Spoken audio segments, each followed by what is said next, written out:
చెప్పండి, ఏమైంది? మీరంతా పోరాటాలు ఇంకా మొదలు పెట్టలేదు బంగ్లాదేశ్లో జరుగుతున్న దాని మీద. నాకు ఎక్కడ గట్టిగా వినిపించట్లేదు. ఎప్పుడు ఆ పోరాటాలు వినిపిస్తాయి? అంటే జై భీము, జై భీము, లేకపోతే ఇంకొకటి ఇవన్నీ కూడా ఎవరికి ఆ హక్కులు దక్కాలో వాళ్ళ కోసం నిష్పక్షపాతంగా ఎప్పుడు దీక్ష చేస్తారు, ఎప్పుడు పోరాటం చేస్తారు? ఎందుకంటే బంగ్లాదేశ్లో ఆడపిల్లల మీద జరుగుతున్న ఒక్కొక్క వీడియో చూసిన క్షణం ఫస్ట్ డే సార్ నేను అసలు నిద్రపోలే రాత్రంతా. అది భయమో తెలియదు, బాధ తెలియదు, ఏం చేయలేకపోతున్నా నిస్సహాయత తెలియదు. మరి మేమంటే చాలా చిన్న వాళ్ళం, మీరంతా పోరాటం చేయొచ్చు, ఎందుకు ఆ పోరాటం అంత గట్టిగా వినిపించలేకపోతున్నారు?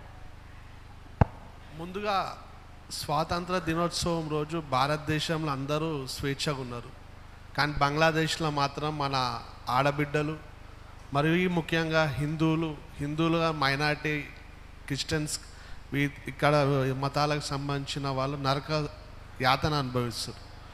వాళ్ళ నరకాన్ని చెప్పాలా, బాధను పంచుకోవాలని ఈ డిబేట్లో కూర్చోవాలంటే బాధ అనిపిస్తుంది.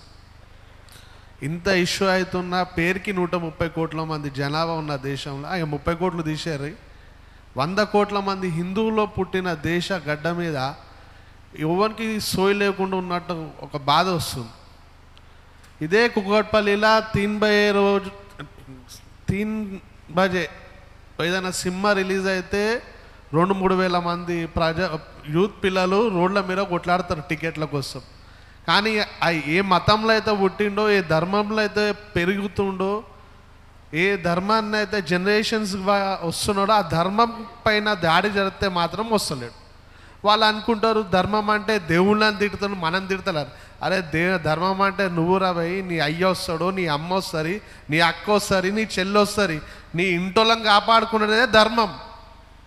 అది నువ్వు మర్చిపోయి దేవుళ్ళరా అంటురుగా, మనకేమంటలేదు కదా మన ఇల్లు సగం ఉందా అంటే బంగ్లాదేశ్లో అయిన పరిస్థితి ఈడ వస్తుంది.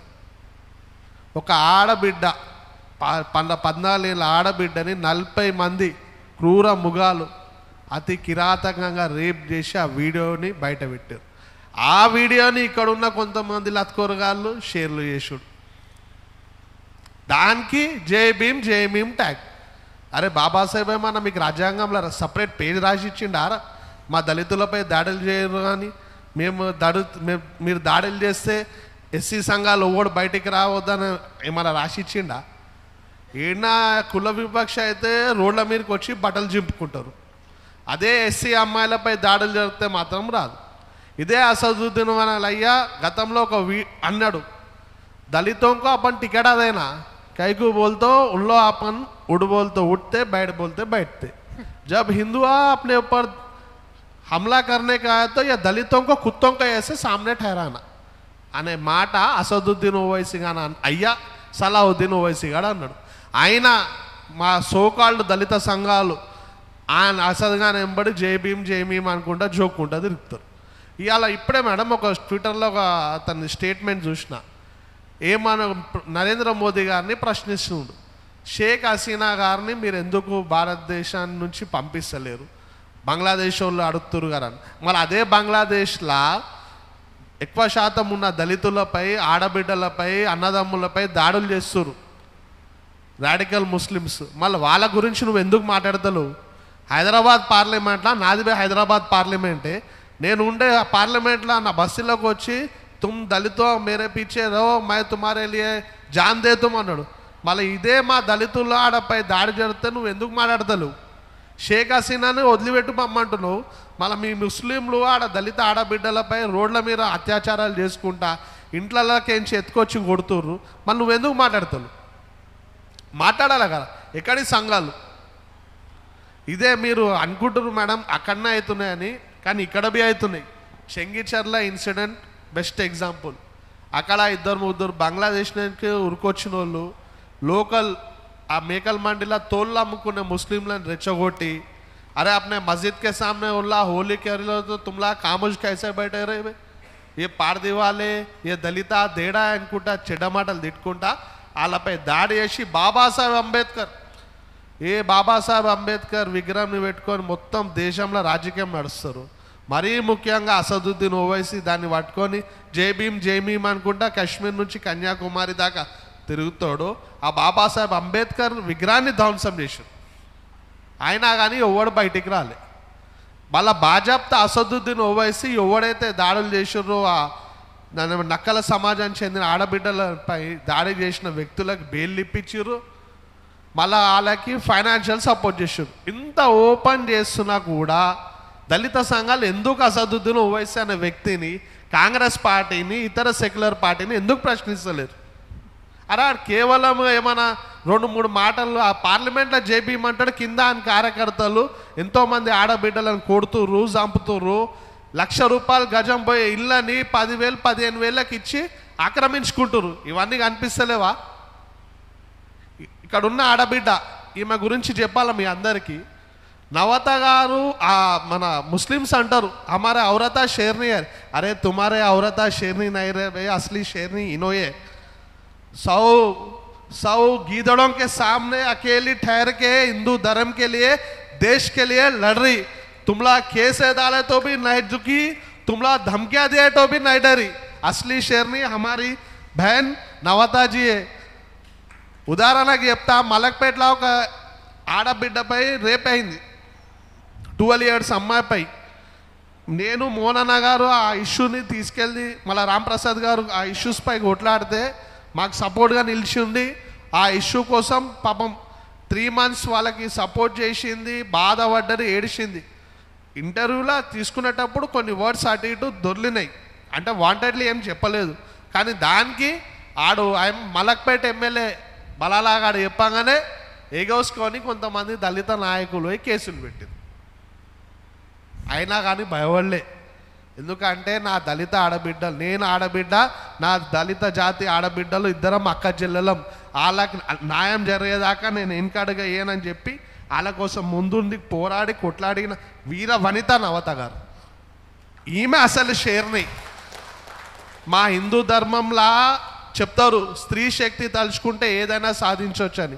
అందుకే మేము స్త్రీలను అమ్మవారి రూపంలో పోలుస్తాం. అందుకే ఈ అమ్మవారికి చేతులు వచ్చి మొక్కుతున్న బంగ్లాదేశ్లో అయితే ఏదైతే దళిత ఆడబిడ్డలపై జరుగుతున్న దాడిని మీరు ఇక్కడున్న కొంతమంది పనుకొని నటిస్తున్న హిందువులను మేల్కొల్పడానికి ఇలాంటి ప్రోగ్రామ్ని పెట్టినందుకు హృదయపూర్వక పాదాభివందనాలు తెలియజేస్తున్నాను మేడం.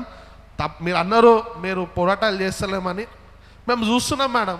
ఎంతసేపు ఇక్కడ ఉన్న వాళ్ళే కొట్లాడాలా చెప్పుడు మేడం? ఇక్కడ ఉన్న వాళ్ళు మీరు ముంగట ఉన్న వాళ్ళే కొట్లాడాలా? అలా మీతో లేదా? సినిమా థియేటర్లకి ఓడో బోనాల పండుగకి ఆడియో రిలీజ్ చేస్తే ఆయన ఆడియో రిలీజ్కి పోయి అన్నా పల్వాన్ గిల్వాన్ అంటారు. ఆడేం పల్వాన్గిరి చేసిండు? దేవుణ్ణి తిడితే మనం వచ్చిండా? హిందూ ఆడబిడ్డను రేప్ చేస్తే మనం వచ్చి కాపాడిండా? లేకపోతే ధర్మాన్ని దేశాన్ని తిడితే మనం వచ్చి చేసిండా? మళ్ళీ అన్ని పల్వాన్గిరి అనుకుంటా అన్ని జోక్కుంటా తిరుగుతారు. మళ్ళీ మేమేం చేయాలి? అన్నిటికీ మనమే చేస్తే మళ్ళీ మీరేం చేస్తారు? దేశం పట్ల ప్రేమ లేదా? నువ్వు ఉట్టలే గడ్డ మీద, పిలుస్తలే గడ్డ గాలి, మొక్తలే దేవునికి నీ ఇల్లు సకా ఉండాలా, నువ్వు మంచి ఉండాలని దేవుని మొక్తావు స్వార్థంతో. కానీ ఏ ధర్మం అయితే నిన్ను కాపాడుకుంటే ఇన్నేళ్ళు వస్తుందో ఆ ధర్మం బాగుండాలా, ఈ దేశం బాగుండాలా. దేశంలో ఉన్న ప్రతి ఒక్క వ్యక్తి, ఆడ క్రిస్టియన్ అయినా ముస్లిం అయినా ఎవడైనా సరే, ఎందుకంటే నాకు ధర్మం చెప్తారు వాసుదేవ కుటుంబం, ఆ జగమంతా చల్లగా ఉండాలా, అప్పుడే మనం మంచిగా ఉంటామని నేర్పించారు మన పూర్వీకులు. అట్లా అలాంటి గొప్ప మతంలో పుట్టినారు. మరి ఎందుకు వస్తలేరు బయటికి? ఇంకెప్పుడు వస్తారు రా? జాతరలకు రోడ్ల మీద ఆడతారు, గణేష్ పండుగలకు రోడ్ల మీద ఆడతారు, అన్నిటికీ రోడ్ల మీద వస్తారు. కానీ ఎవడైతే ధర్మాన్ని మతాన్ని తిడతారు మాత్రం బయటికి రారు. మరీ ముఖ్యంగా మొన్న కొంతమందికి రియాద్ ఏదో మన పాకిస్తాన్ ఇంకా దానికి గడబడ అవుతుంది కదా మేడం. ఆ వరల్డ్ మ్యాప్లో ఆ దేశం ఏడుందో ఆ నగరం ఏడుందో తెలియదు. ఒక ముస్లిం కూడా పెట్టిండని చాలామంది హిందువులు పెట్టారు. అరే దానికి పెట్టిన మళ్ళీ బంగ్లాదేశ్లో అవుతున్న దాన్ని పెట్టరా అంటే అరే ముస్లింలు ఫీల్ అవుతారంట.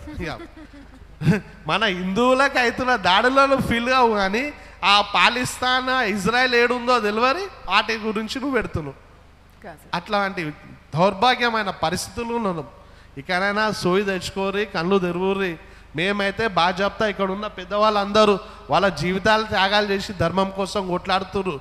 వాళ్ళని ఇన్స్పిరేషన్గా తీసుకొని మా అసంటోళ్ళు మేము బాజాప్తా కొట్లాడతాం. ఇంకా మీరు వచ్చినా రాకున్నా బంగ్లాదేశ్లో ఏదైతే ఊచకోత నడుస్తుందో దానికి వ్యతిరేకంగా ఆవాజ్ లేబడతాం, బాజాప్తా రోడ్ల మీదకి వస్తాం. మరీ ముఖ్యంగా ఇవాళ అసదుద్దీన్ ఓవైసీ ఏదైతే స్టేట్మెంట్ ఇచ్చిండో దానికి వ్యతిరేకంగా రేపటి నుంచి ఆయనకి వ్యతిరేకంగా నిరసన కార్యక్రమాలు చేపడతాం.